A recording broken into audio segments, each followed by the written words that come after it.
Tidak semua kerja keras dihargai dan tidak semua atasan tahu caranya mengapresiasi. Dalam dunia kerja modern, di mana loyalitas sering digantikan ambisi, banyak karyawan merasa lelah bukan karena tugasnya berat, tetapi karena kerja kerasnya tidak pernah diakui. Sebuah riset dari University of California menunjukkan bahwa karyawan yang tidak merasa dihargai memiliki kemungkinan 2 kali lipat untuk kehilangan motivasi dalam 6 bulan pertama. Ironisnya, seringkali bukan karena bos mereka jahat, tetapi karena tidak peka. Kita semua tahu rasanya bekerja lebih, membantu tim, menutupi kesalahan kecil atasan, namun di akhir hari tidak ada ucapan terima kasih.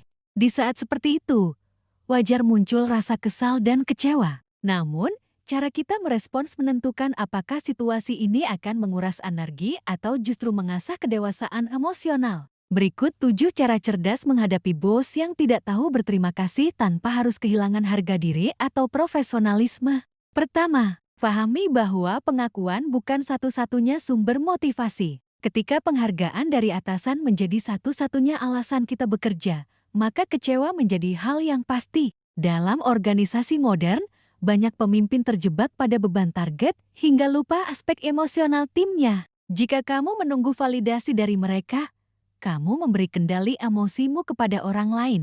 Alih-alih menunggu pengakuan, fokuslah pada kualitas dan dampak kerja itu sendiri. Misalnya, ketika proyekmu sukses tanpa pujian, lihat kembali siapa yang terbantu, apa yang berubah, dan keterampilan apa yang kamu asah. Penghargaan sejati datang dari konsistensi, bukan dari tepuk tangan. Kedua, pisahkan antara apresiasi pribadi dan profesional. Tidak semua bos tidak tahu berterima kasih karena sombong. Beberapa hanya terbiasa memisahkan antara hubungan kerja dan penghargaan emosional. Mereka melihat hasil, bukan proses. Maka penting untuk tidak menafsirkan sikap dingin sebagai bentuk penolakan. Cobalah memahami gaya kepemimpinan mereka. Ada bos yang menunjukkan apresiasi lewat tanggung jawab lebih, bukan ucapan terima kasih. Ketika kamu bisa membaca pola itu, kamu tidak lagi terserat perasaan, tapi justru memahami makna tersirat di balik tindakan mereka. Ketiga, gunakan komunikasi asertif, bukan pasif atau agresif. Banyak karyawan memilih diam karena takut dianggap manja, padahal komunikasi yang jujur bisa mengubah dinamika kerja. Namun jujur tidak berarti menyerang. Asertif berarti menyampaikan perasaan dengan hormat, bukan dengan amarah. Misalnya, daripada berkata saya tidak pernah dihargai, ubahlah menjadi saya merasa termotivasi ketika hasil kerja saya mendapat umpan balik langsung.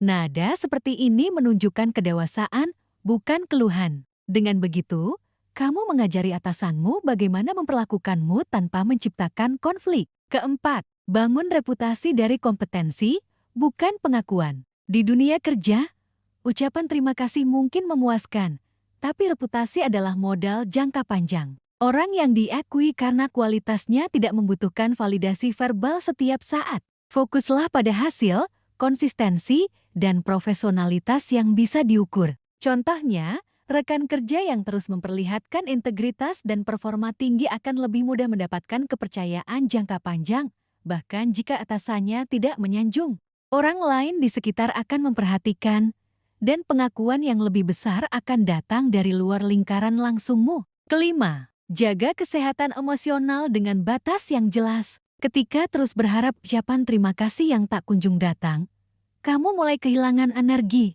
Rasa kecewa itu menumpuk dan berubah jadi sinisme. Di titik ini, batas emosional menjadi penting. Kamu boleh peduli pada pekerjaan, tapi jangan biarkan harga dirimu bergantung pada ucapan orang lain. Menetapkan batas bisa sesederhana mengingatkan diri bahwa bekerja dengan baik adalah tanggung jawab profesional, bukan pertaruhan ego. Dengan cara ini, kamu melindungi dirimu dari siklus lelah dan kekecewaan yang berulang. Keenam, pelajari seni mengapresiasi diri sendiri. Apresiasi diri bukan bentuk kesombongan, tetapi cara menjaga semangat tetap hidup. Ketika kamu menyelesaikan sesuatu dengan baik, beri waktu untuk menghargai hasil itu. Menuliskannya dalam jurnal, berbagi pencapaian kecil dengan teman dekat, atau sekadar merayakannya diam-diam bisa menjadi bentuk penghargaan yang menenangkan. Orang yang tahu cara menghargai dirinya tidak mudah goyah oleh pengabaian luar. Mereka punya sumber motivasi internal yang kuat. Ini adalah fondasi penting dalam karir panjang, karena pengakuan eksternal akan datang dan pergi, tapi rasa bangga pada diri sendiri bisa dijaga. Ketujuh, jadikan situasi ini latihan untuk memahami karakter manusia. Bertemu bos yang tidak tahu berterima kasih adalah ujian empati dan keteguhan.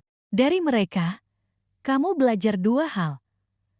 Bagaimana tidak memperlakukan orang lain seperti itu, dan bagaimana tetap profesional dalam situasi yang tidak adil. Dengan memahami bahwa banyak orang membawa beban dan trauma kepemimpinan mereka sendiri, kamu bisa menjaga jarak emosional yang sehat. Di saat orang lain kehilangan kesabaran, kamu tetap tenang karena tahu, mengelola diri lebih penting daripada mengubah orang lain.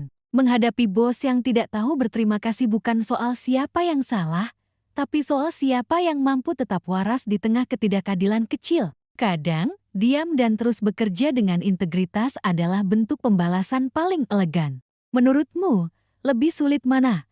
Bekerja tanpa apresiasi, atau tetap ikhlas ketika pengakuan yang pantas justru jatuh ke orang lain? Tulis pandanganmu di kolom komentar dan bagikan agar lebih banyak orang belajar menjaga harga diri tanpa kehilangan profesionalitas.